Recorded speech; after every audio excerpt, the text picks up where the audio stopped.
জাতীয় ক্রিকেট দলের পেসার তাসকিন আহমেদের বিরুদ্ধে মারধর ও হুমকির অভিযোগ উঠেছে। রোববার মিরপুর 1-এ ঘটে যাওয়া এই ঘটনায় মিরপুর মডেল থানায় সাধারণ ডায়েরি করেছেন সিফাতুর রহমান সৌরভ নামের এক ব্যক্তি।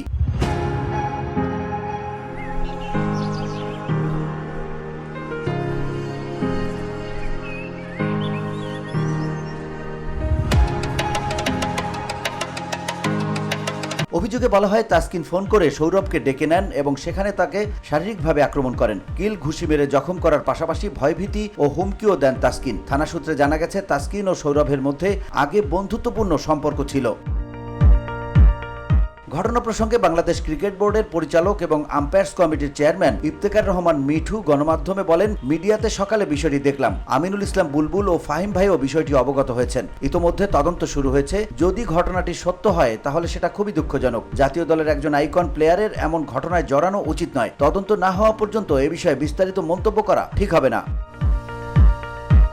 সম্প্রতি পাকিস্তানের বিপক্ষে সিরিজের তৃতীয় টি-20তে মাঠে দুর্দান্ত পারফরমেন্স দেখিয়ে প্রশংসা কুড়িয়েছিলেন তাসকিন। তবে এবার মাঠের বাইরের ঘটনায় ফের আলোচনায় 30 বছর বয়সী জাতীয় দলের এই pacer. VOD Bangla news desk.